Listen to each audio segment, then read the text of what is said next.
avaler son orgueil.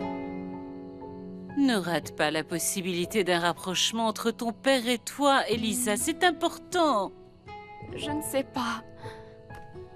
Je suis confuse et je ne peux pas arrêter de penser à Dolores. Elle qui a fait tant de sacrifices pour rester près de moi. Peut-être que je ferais mieux de ne pas rentrer à la maison pour qu'elle puisse quitter le domaine et refaire sa vie. Ce n'est pas un sacrifice pour elle d'être avec toi, mais un acte d'amour. Enfin, je ne veux pas non plus te forcer à faire quelque chose que tu n'aurais pas envie de faire. Tu sais que tu es ici chez toi et que tu pourras rester tout le temps que tu voudras. Viens, je reviens. Ah, quelle tête en l'air, mon Dieu. Tiens, j'allais oublier. C'est un cadeau de la part de Paolo, l'oncle de la fiancée de Damian. Il te fait dire qu'il passera te prendre où tu voudras pour t'emmener à la fameuse fête. Oh, Gaël aussi est venu te voir. oui, je l'ai vu. Qu'est-ce qu'il y a, Gaël? J'ai dit aujourd'hui à Elisa que je l'aimais de tout mon cœur, mon père. Bravo! Félicitations! Tu t'es enfin rendu à l'évidence, Gaël. Et ça me sert à quoi si ce n'est pas réciproque, mon père? Elle m'aime, mais pas vraiment de la même façon. Bon, oui, c'est possible. Mais l'important, c'est que finalement, tu aies pu lui avouer ce que tu ressens pour elle, Gaël. Ça a dû te soulager d'un grand poids, non? Non, je ne sais pas si j'ai bien fait. Peut-être qu'à présent, tu pourras avoir avec elle une relation plus... Comment te dire? Plus normale. Parce que, excuse-moi de te le dire, mais Elisa était devenue une obsession maladive. Et si jamais elle ne voulait plus me voir après tout ça? Non, je ne crois pas. Elle n'a aucune raison de t'éviter, fiston. Au contraire, à mon avis, elle a dû se sentir très flattée qu'un homme comme toi soit amoureux d'elle, Gaël. Mais quelle femme pourrait se sentir flattée qu'un homme de mon milieu soit amoureux d'elle, mon père? Je suis quelqu'un qui n'a ni nom, ni racine, ni famille. Ah, toujours la même chanson, voyons. Hein? Il faut que tu puisses surmonter ces complexes. Ne me mets pas en colère, fiston, voyons. Elisa, en plus, c'est pas le genre de femme qui se soucie de ces choses-là, Gaël. Et puis, de toute manière, tu as des racines. Tu en as, hein? Tu es un Je garçon ne suis qui a qu'un des orphelin origines. qu'on a abandonné ici est un bébé que vous avez recueilli. Non, ça suffit. Ça suffit de parler comme ça. Bien sûr que tu as une famille. Je suis ta famille, mon fils. En plus, Gaël, mon fils, écoute-moi bien. Tu es un garçon travailleur, avec une volonté de t'en sortir et de te surpasser. C'est Je juste suis certain qu'une femme comme Elisa apprécie ça, Gaël. Travailleur, ce n'est pas dit, mon père. Je suis au chômage, j'ai donné ma démission à Monsieur Augusto. Pourquoi?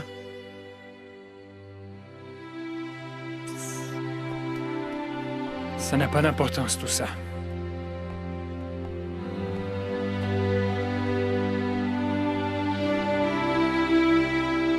Qui est-ce? Florencia.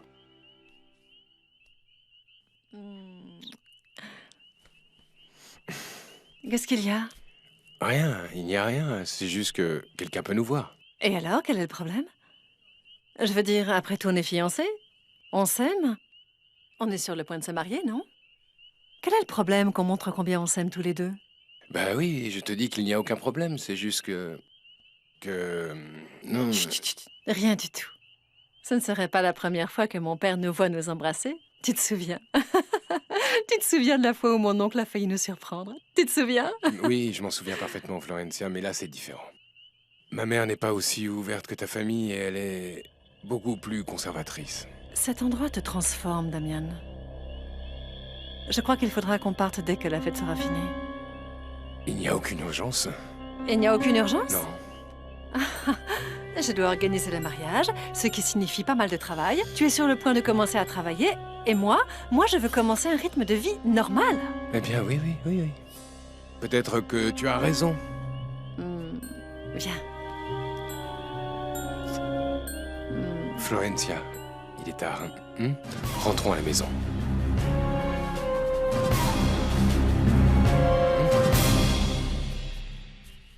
Au moins, tu es allé la chercher, mon amour. Si elle ne veut pas revenir, c'est son problème. C'est ce que je lui ai dit. Je ne crois pas qu'elle reviendra. Augusto, veux-tu vraiment qu'elle revienne?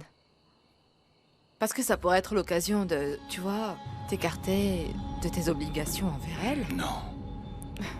Mon amour, Elisa te cause de plus en plus de soucis.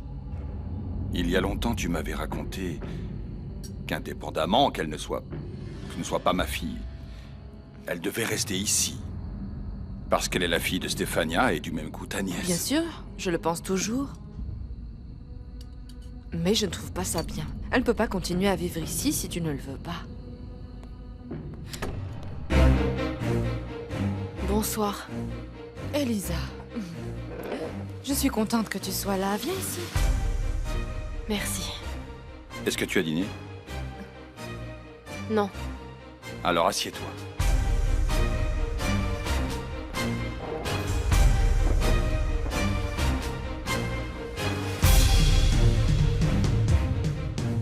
J'ai hâte de te parler, Brolio. Pourquoi tu rentres si tard? Il y a beaucoup de travail à l'usine. Et pour compliquer le tout, Gabino est d'une humeur de chien depuis le retour du jeune Damian au village. Ne m'en parle pas. Il est venu voir Madame Alfonsina avec une insolence que je ne te décris même pas. Il t'a manqué de respect? Dis-le-moi, Tonia. Parce que je ne le permettrai pas. Non, non, non, tu le connais. Un chien qui aboie ne mord pas. Par contre, celle qu'il faut surveiller, c'est Dolores. Je l'ai vue au marché en train de boire une bière avec notre fils Vicente. Maudit voyou. Il a sûrement dû profiter Mais de Dolores. enfin, ne la défends pas! Dolores est incapable d'un truc pareil, Tonia. Je suis sûr que Vicente lui a soutiré de l'argent en prétextant vouloir un rafraîchissement ou quelque chose comme ça. Non, mais je savais que tu allais te mettre de son côté. Ça, c'est le comble, Brolio. Arrête avec ces histoires, Tonia. Je sais que ça ne te plaît pas que j'ai fréquenté Dolores. Mais c'était il y a des années. Et puis après tout, c'est bien toi que j'ai épousé, non? Tu as raison, je ne vois pas pourquoi je suis toujours jalouse. En plus, Dolores fréquente bien un certain Horacio, non? Elle était encore avec lui au marché. Non, je ne l'ai pas vu, mais Madame Jacinta, la marchande de légumes, m'a dit qu'elle les avait vus tout près l'un de l'autre. Quoi? Tu veux dîner? Ou ça t'a coupé l'appétit d'un coup? Lolita, qu'est-ce qu'il y a? Tu ne m'as pas dit un mot de la soirée. Quoi? Ça ne te fait pas plaisir que je sois rentrée? Si, ça me fait plaisir. Mais ça m'a fait du mal que tu partes sans rien me dire du tout. Même pas où tu allais. Tu t'en es fichu de me laisser ici à m'inquiéter. C'est que je ne savais même pas où j'allais. Mais tu aurais pu au moins m'appeler quand tu es arrivé chez tes parrains. Comme ça, je me serais moins inquiétée. Tu as raison, Lolita. Excuse-moi. Ce n'est pas que je veuille me justifier, mais je me sentais si confuse que je ne savais plus où j'avais la tête. Je t'aime. Très fort, Elisa. Et je pensais que tu sentais la même chose. Mais je vois que non. Ne dis pas ça, Lolita. Moi aussi, je t'aime très fort. Et je n'aurai pas assez d'une vie pour te rendre tout ce que tu m'as donné. Parce que je sais très bien que si tu as enduré tant de choses dans cette maison, c'était pour moi. Et je continuerai à le faire, ma puce. Et tu sais pourquoi? Eh bien parce que je t'aime. Et parce que tu es tout ce que j'ai. Je n'ai pas de mari, pas d'enfant. Je n'ai rien du tout. Je vis pour toi, ma puce. C'est pour ça que tu ne t'es pas mariée, n'est-ce pas? Pour ne pas me laisser seule. Je me fiche de ta réponse. Je sais que c'est la vérité, je le sais. Et j'ignore ce que serait ma vie sans toi et sans mes parrains. Promets-moi de ne plus jamais me faire une chose pareille, Elisa. Tu m'entends? Je te le promets. Et excuse-moi d'avoir été si égoïste et de n'avoir pensé qu'à moi. Mais je veux que toi aussi tu me promettes une chose. Quoi? Que tu n'auras plus de secret pour moi. Quel secret? Dis-moi, qui est cet homme avec qui on t'a vu au marché? Ah, ce que les gens qu'enquêtent dans ce village, franchement. Tu sors avec lui, n'est-ce pas? C'est ce qu'il voulait, oui. Et alors? Ah, je suis tellement bête que je l'ai effrayé. Lolita, ne rate surtout pas l'occasion de rencontrer un homme et d'être heureuse. Je ne suis plus une petite fille. Et tu sais ce que j'aimerais le plus? Quoi? Que tu sois la femme la plus heureuse du monde. Je te répète que tu n'as rien à faire au domaine des Arengo. Tu n'as même pas les tenues qu'il faut pour être présentable dans un milieu aussi prétentieux. Ah, grand-mère, ça suffit, ne me dis plus rien. Quoi qu'il en soit, j'irai à cette fête. Bon, qu'est-ce que tu vas mettre, dis-moi? Parce que tu n'as pas de quoi t'acheter une robe neuve. Et pas question de demander au docteur Tovar un acompte sur ta paye, non? Parce que ça ne fait pas assez longtemps que tu travailles avec lui. Ne t'en fais pas, grand-mère, je ne vais pas non plus te demander de m'en prêter. Tant mieux. Je pourrais acheter une robe à crédit à Madame Blanca. C'est ça, vas-y, vas-y. Continue de t'endetter comme une idiote, hein? Cette femme t'a déjà refourgué 3 de ses chiffons minables. Et tout ça sous prétexte que maintenant tu es la secrétaire d'un médecin. Madame Blanca ne m'a rien refourgué. Je les lui ai demandé. Et maintenant, grand-mère, arrête de dire des trucs qui vont me mettre en colère pour rien. Alors, pour te rendre ta bonne humeur, devine quoi? Quoi? Gaël est passé ce matin. Gaël? Oui. Est-ce qu'il voulait me voir? Là, ça risque de t'énerver de nouveau. Parce que il n'est pas exactement venu te voir, mais plutôt demander après Elisa. Parce que ton amie, vois-tu, est partie de chez elle et Gaël était très, mais très, très inquiet pour elle. Oui, je sais. Je l'ai vue, elle m'a raconté qu'elle avait un problème avec son père. Ça ne te plaît pas du tout que Gaël ne vienne pas pour toi, n'est-ce pas, hein? Hein? Ne crois pas que tu vas réussir à me mettre en colère. Tant Parce mieux. que pour le moment, la seule chose que j'ai en tête, C'est bien. c'est d'aller faire la fête. Tu es aussi têtu que ta mère.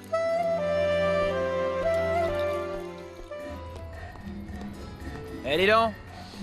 Qu'est-ce que tu fais ici, gamin? Tu risques d'avoir des gros problèmes si tes parents apprennent que tu tournes autour du bar. Mais pas du tout. Je ne faisais que passer par ici. On ne me laisse pas entrer au bar. Ah, essaye pas de me faire croire que tu veux pas rentrer, hein? Vicente! Qu'est-ce que tu fais là? Ça craint. Mais je faisais rien de mal. Bien sûr, oui. Ta mère m'a dit que tu lui prenais des sous pour aller t'acheter de la bière. Non, non, me regarde pas, Brolio. Je disais juste au gamin de rentrer au domaine pour que sa mère le gronde pas. À plus tard. Écoute-moi bien, Vicente. Je ne veux pas te voir avec Gabino Mendoza, c'est compris? Ce type est une crapule. Et lui parler ne t'apportera rien de bon. Rien de bon. Mais si seulement t'étais comme lui. Lui, c'est quelqu'un. C'est le bras droit de Madame Alfonsina à l'entreprise. Mais toi, papa, tu n'es qu'un simple employé. Tu n'es personne.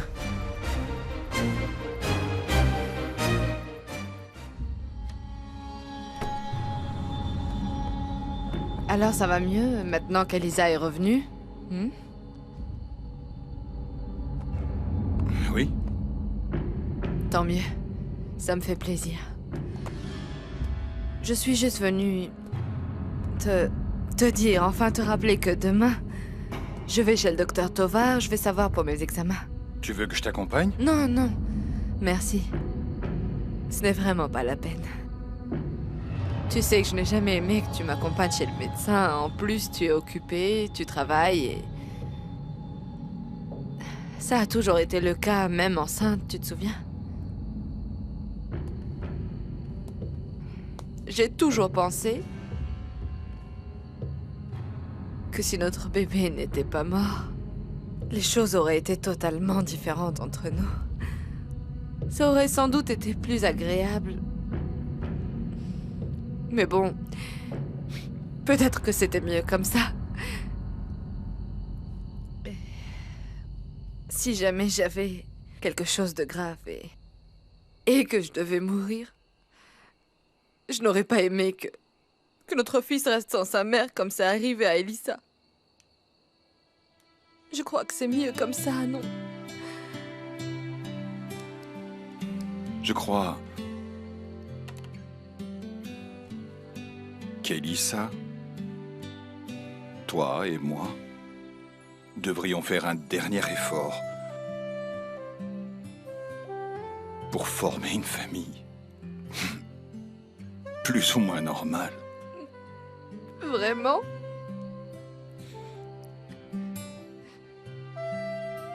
Tu me demandes de rester dormir avec toi?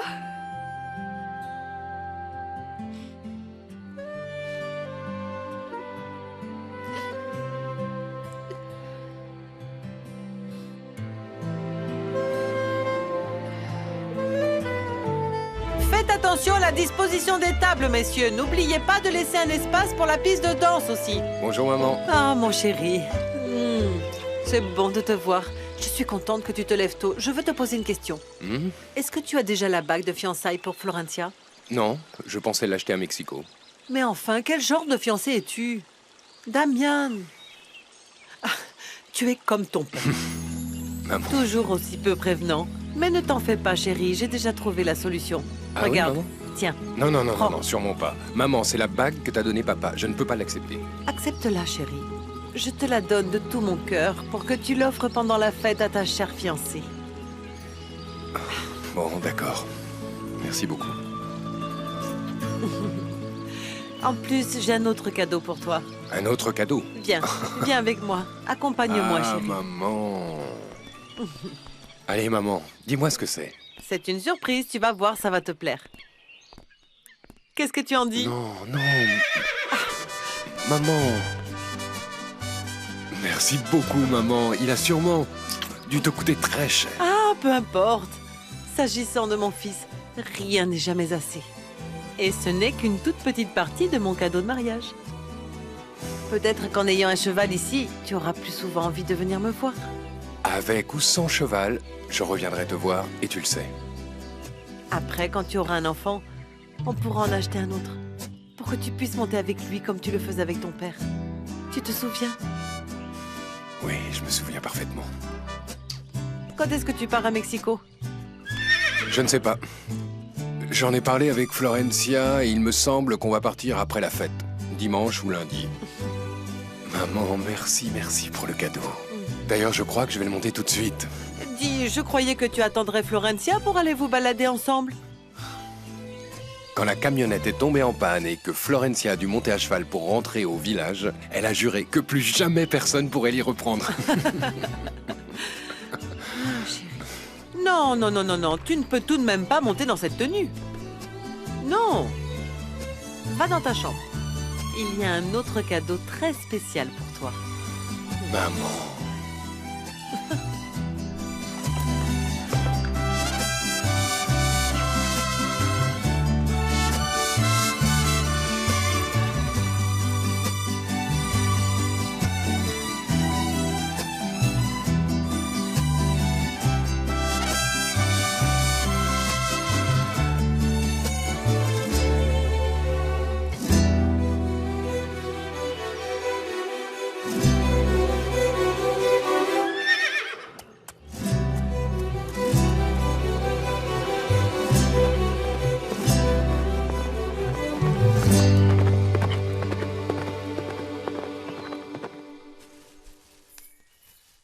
Regarde.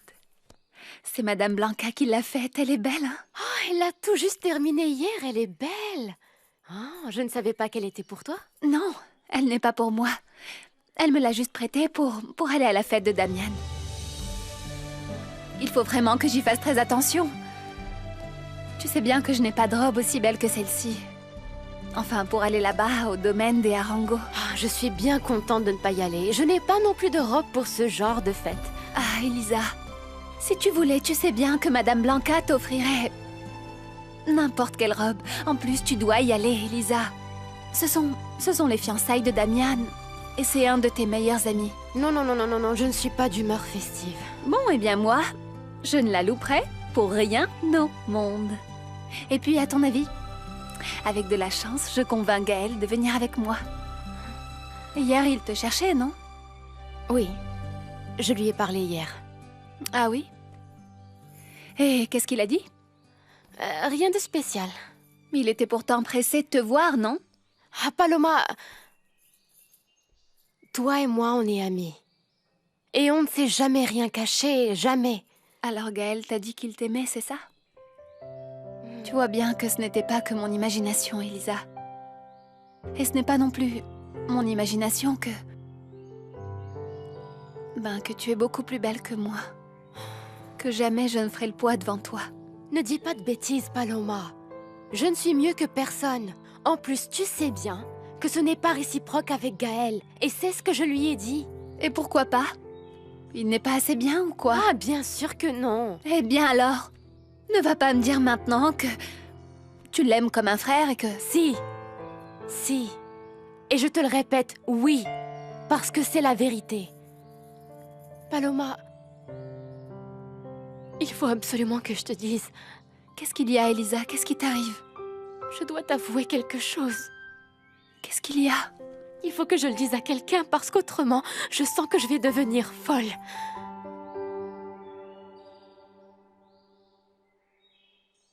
Je suis amoureuse de Damian. Et je crève de jalousie quand je pense qu'il va bientôt se marier avec une autre. Aunque tenga prohibido